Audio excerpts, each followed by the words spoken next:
पिछली वीडियो के अंदर हमने जाना कि किस तरह फैक्ट्री के अंदर खाने की मुख्तलिफ अशिया बनाई जाती हैं, लेकिन आज की इस वीडियो के अंदर हम जानेंगे कि किस तरह बैंक नोट्स बनाए जाते हैं, यानी कि किसी भी मुल्क की करेंसी के नोट्स किस तरह तैयार किए जाते हैं। अगर आप लोग ये सोच रहे हैं कि करेंसी के नोट्स बनाने के लिए किसी खास किस्म के कागज का इस्तेमाल किया जाता है तो यकीनन आप गलत हैं। बैंक नोट्स बनाने के लिए कॉटन के गट्ठों को एक जगह इकट्ठा किया जाता है और फिर इस कॉटन को गट्ठों से निकाल कर छोटे छोटे टुकड़ों में काटते हैं और इन्हें अच्छी तरह मैश किया जाता है। अच्छी तरह मैश करने के बाद एक बहुत बड़े ड्रम में इस कॉटन को डाल दिया जाता है। ऊपर से पानी भी इसी ड्रम के अंदर डालते हैं और इन दोनों चीजों को अच्छी तरह मिक्स किया जाता है। जब कॉटन और पानी अच्छी तरह से मिक्स हो जाता है उसके बाद इसको एक रूलर के अंदर डाल देते हैं। ये रूलर मशीन इस मिक्सचर को इतना ज्यादा प्रेस करती है कि इसे एक पेपर की शेप में बाहर निकालती है।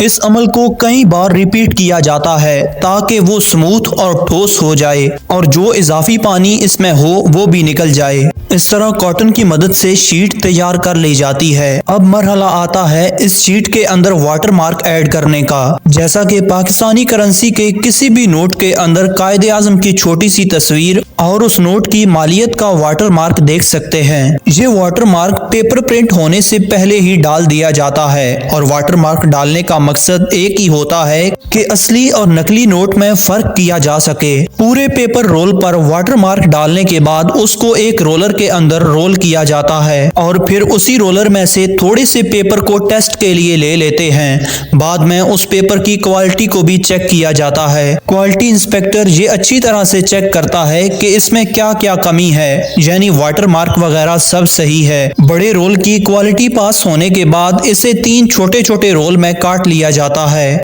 रोल को काटने के बाद अब बारी आती है होलोग्राम यानी हिफाजती धागा डालने की। जैसा कि आप देख सकते हैं कि रोलर मशीन के अंदर पेपर के साथ साथ होलोग्राम स्ट्रिप भी रोल हो रही है। होलोग्राम यानी इस तार को हर नोट में डालने का भी एक ही मकसद होता है कि असल नोट की पहचान की जा सके।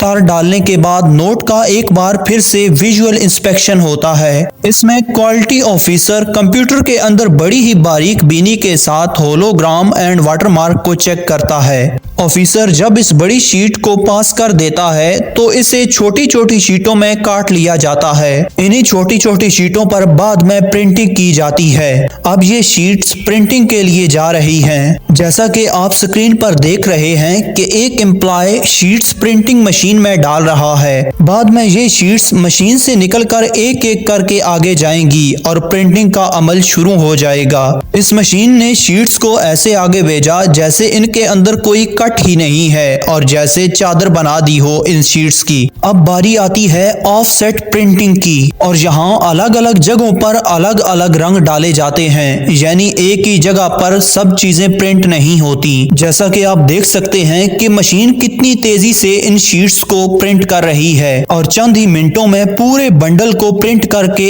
एक साथ बाहर निकाल देती है। शीट्स के इस बंडल पर ऑफसेट प्रिंटिंग कंप्लीट हो चुकी है, यानी कलर वाली जितनी भी प्रिंटिंग थी वो सब हो चुकी है। अब इसके बाद शीट क्वालिटी इंस्पेक्शन होती है, यानी क्वालिटी इंस्पेक्टर चेक करता है कि प्रिंटिंग अच्छी तरह से हुई है या नहीं, कोई भी नोट मिस प्रिंट तो नहीं हो गया या फिर प्रिंटिंग के दौरान कोई और मसला तो नहीं हो गया। ये सब यही क्वालिटी इंस्पेक्टर चेक करता है। इसके बाद ये तैयार शुदा शीट्स सिल्क स्क्रीन प्रिंटिंग के लिए जाती हैं। सिल्क स्क्रीन प्रिंटिंग क्या होती है? आपने अक्सर पाकिस्तानी करेंसी के बड़े नोटों पर रंग बदलता हुआ पाकिस्तानी झंडा तो देखा ही होगा। ये झंडा सिल्क स्क्रीन प्रिंटिंग में ही प्रिंट किया जाता है। इस झंडे को आप मुख्तलिफ जावियों से देखेंगे तो ये आपको रंग बदलता हुआ नजर आएगा। ये सारी प्रिंटिंग यहीं पर होती हैं और अब लास्ट मरहला रह जाता है प्रिंटिंग का। प्रिंटिंग के इस आखिरी मरहले को इटालियो प्रिंटिंग कहते हैं। इटालियो प्रिंटिंग के मरहले में नोट के ऊपर टेक्सचर यानी उभरी हुई प्रिंटिंग की जाती है। आप जब भी नोट के ऊपर हाथ फेरते हैं तो आपको पता चलता है कि ये जगह उभरी हुई है। जैसा कि आप पाकिस्तानी करेंसी के लेफ्ट और राइट साइड पर उभरी हुई लाइनों को महसूस कर सकते हैं और 5000 के नोट पर 3 रेड कलर के सर्कल, 1000 के नोट पर 2 ब्लू कलर के सर्कल, जबकि 500 के नोट पर एक ग्रीन कलर का सर्कल नजर आता है, जबकि 20, 50 और 100 के नोट्स पर सर्कल की जगह लाइनें नजर आती हैं। 100 के नोट पर 3 लाइनें, 50 के नोट पर 2 लाइनें, जबकि 20 के नोट पर 1 लाइन रखी जाती है। ये 3, 2 और 1 उभरे हुए सर्कल और लाइनें इसलिए रखी जाती हैं ताकि बिनाई से महरूम अफराद भी करेंसी को छू कर उसकी मालियत का अंदाजा कर सकें। यानी कि नोट के किसी भी हिस्से पर जितनी भी उभरी हुई प्रिंटिंग होती है वो सब इटालियो प्रिंटिंग का काम ही होता है। इटालियो प्रिंटिंग कंप्लीट होने के बाद नोट की छपाई का काम यहीं पर खत्म हो जाता है। नोट को लास्ट बार चेक किया जाता है कि कहीं इसमें कोई कमी बेशी तो नहीं। अब इन नोट्स को काटा जाता है और मशीनों के जरिए इनकी गिनती की जाती है। सारे मरहले कंप्लीट होने के बाद नोट्स के बंडल्स को कॉटन के अंदर पैक कर दिया जाता है।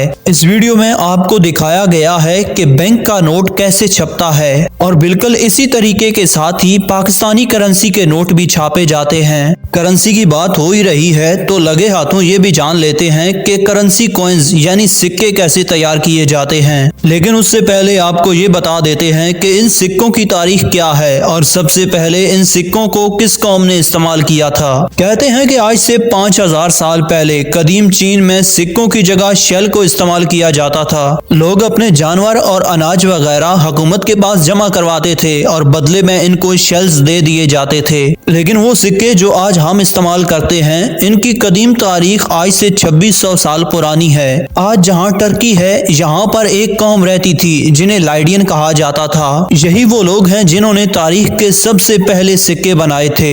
ये सिक्के सोने, चांदी और कॉपर के मिक्सचर से बनाए जाते थे। इन सिक्कों पर जानवरों की तस्वीरें बनाई जाती थी। वक्त गुजरता गया और ये सिक्के पूरी दुनिया में इस्तेमाल होने लगे। आज तो सिक्कों को बनाने के लिए जदीद टेक्नोलॉजी मौजूद है, लेकिन उस दौर में सिक्कों को बनाना काफी मुश्किल काम होता था। 200 साल पहले मेटल को बाकायदा हथौड़े से पतला किया जाता था और फिर इनको हाथों से काट लेते थे। लेकिन बाद में मशीनें आ गईं और ये काम कदरे आसान हो गया।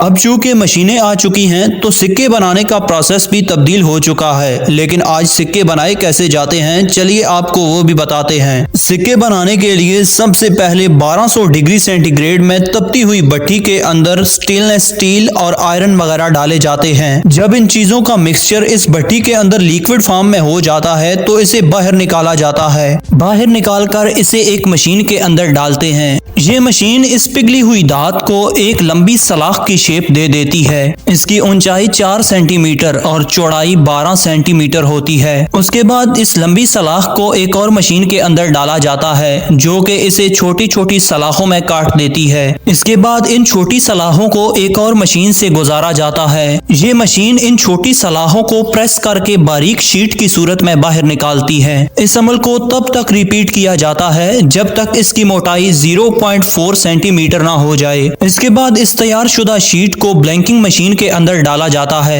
ये मशीन इस शीट को गोल सिक्कों के साइज के मुताबिक काटती जाती है। ये मशीन इतनी तेजी से वर्क करती है कि ये 27 मिनट में 20,000 सिक्के काट सकती है। अब इन गोल कटे हुए सिक्कों को एक और मशीन से गुजारा जाता है जो कि इनके किनारों को स्मूथ कर देती है। अब बचने वाली शीट और स्टेनलेस स्टील को दोबारा भट्टी के अंदर सिक्के बनाने के लिए डाल देते हैं। सिक्कों के ऊपर डिजाइन बनाने के लिए 2 डिजाइन तैयार किए जाते हैं, एक नेगेटिव और दूसरा पॉजिटिव, और फिर गवर्नमेंट से अप्रूवल मिलने के बाद इन्हीं डिजाइनों को इस्तेमाल किया जाता है। इधर वापस अपनी जगह पर आए तो इन सिक्कों को पॉलिश किया जाता है। उसके बाद कंप्यूटर की मदद से इनका वजन चेक करते हैं। अब बारी आती है इन चमकते हुए सिक्कों पर मोहर लगाने की। तो ये काम एक हाइड्रोलिक प्रेस मशीन के साथ किया जाता है। पहले से तैयार शुदा डाई को इस मशीन पर लगाकर इन सिक्कों पर डिजाइन छापा जाता है। एक डाई पर हेड डिजाइन होता है और दूसरी पर टेल का। ये मशीन इतनी रफ्तार से काम करती है कि 1 मिनट में 750 सिक्के तैयार करके बाहर निकालती है। स्क्रीन पर आपके सामने है कि ये मशीन कितनी तेजी और महारत के साथ अपने काम को सरअंजाम दे रही है।